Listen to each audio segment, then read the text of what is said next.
सत्य की जीत हुई है और मैंने जैसा पहले से कहा कि इस मामले में कोई भी तथ्य, कोई भी सत्यता नहीं थी।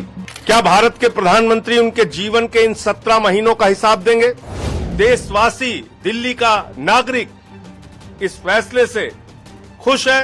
हमारे मुखिया अरविंद केजरीवाल जी को अभी भी जेल में रखा है। केंद्र की सरकार की तानाशाही पर एक जोरदार तमाचा है। देखिए, ये सत्य की जीत हुई है और मैंने जैसा पहले से कहा कि इस मामले में कोई भी तथ्य, कोई भी सत्यता नहीं थी। जबरदस्ती हमारे नेताओं को पकड़ पकड़ के जेल में रखा गया। मनीष सिसोदिया जी को 17 महीने तक जेल में रखा गया। क्या भारत के प्रधानमंत्री उनके जीवन के इन 17 महीनों का हिसाब देंगे? क्या भारतीय जनता पार्टी उनके इन जीवन के 17 महीनों का हिसाब देगी, जो शायद दिल्ली के स्कूलों को बनाने में काम आता, बच्चों को अच्छी शिक्षा देने में काम आता? जिंदगी के वो 17 महीने आपने जेल में डालकर बर्बाद किए मनीष सिसोदिया के। माननीय सर्वोच्च न्यायालय का हृदय से आभार है, सर झुका के नमन है कि लंबे इंतजार के बाद न्याय मिला। एक फैसला आम आदमी पार्टी के पक्ष में, मनीष सिसोदिया जी के पक्ष में, और एक एक कार्यकर्ता इस फैसले से उत्साहित है। एक एक देशवासी, दिल्ली का नागरिक इस फैसले से खुश है। और सब ये मानते थे कि हमारे नेताओं के साथ जोर जबरदस्ती और ज्यादती हुई है। हमारे मुखिया अरविंद केजरीवाल जी को अभी भी जेल में रखा है। सत्येंद्र जैन जी को अभी भी जेल में रखा है। मैं उम्मीद करता हूं जल्द ही उनको न्याय मिलेगा। प्रभु से प्रार्थना करता हूं जल्द ही वो बाहर आएंगे। और आज ये जो फैसला आया है, मैं समझता हूं केंद्र की सरकार की तानाशाही पर एक जोरदार तमाचा है। लोकतंत्र के लिए एक बहुत बड़ा दिन है और देश की सबसे बड़ी अदालत में आज जो बातें कही हैं वो बहुत बड़ी मील का पत्थर साबित होंगी। उन्होंने कहा, जब फैसला आया तो अभिषेक मनु सिंघवी साहब ने कहा कि आपका बहुत धन्यवाद, आपने रिजर्व करने के 3 दिन में ही फैसला सुना दिया। और कोर्ट ने मुस्कुराते हुए कहा, it's a matter of somebody's liberty, every day counts. यानी कि कोर्ट इस बात को रिकॉग्नाइज कर रहा है कि आपने बिना ट्रायल के किसी राज्य के उप मुख्यमंत्री को 17 महीने जेल में रख लिया। आपने कहा कि 6 से 8 महीने के अंदर हम ट्रायल कंप्लीट कर देंगे, ईडी ने कहा, और 8 महीने बीतने के बाद आपकी ट्रायल शुरू ही नहीं हुई है।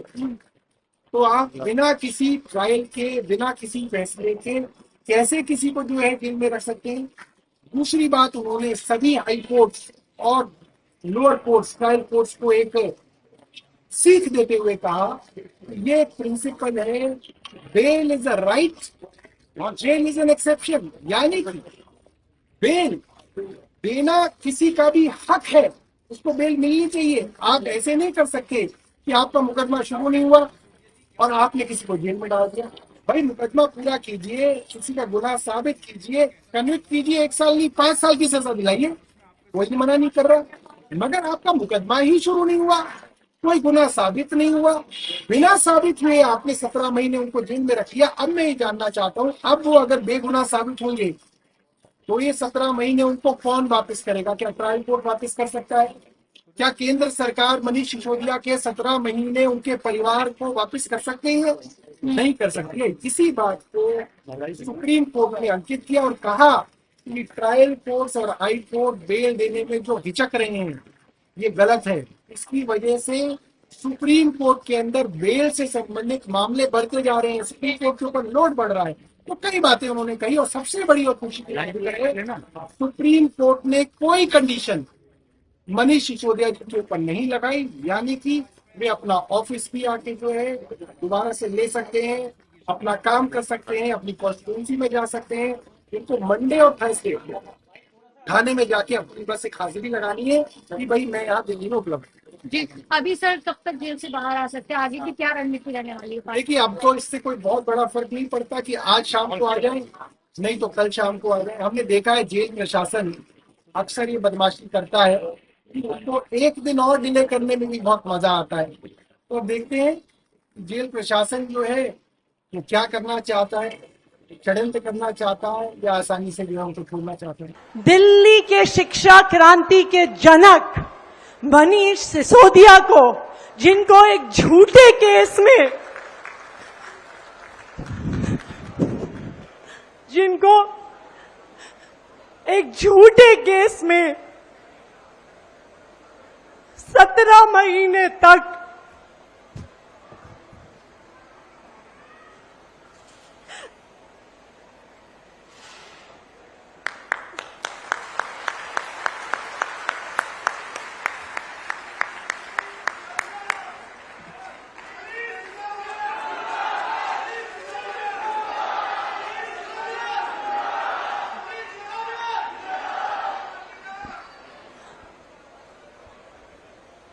जिन्हें 17 महीने तक एक झूठे केस में फंसाकर जेल में रखा गया। आज का दिन भारत के इतिहास में, भारत की शिक्षा व्यवस्था के इतिहास में जाएगा कि उस शिक्षा क्रांति के जनक की आज बेल हुई, आज सच्चाई की जीत हुई, शिक्षा की जीत हुई, दिल्ली के बच्चों की जीत हुई।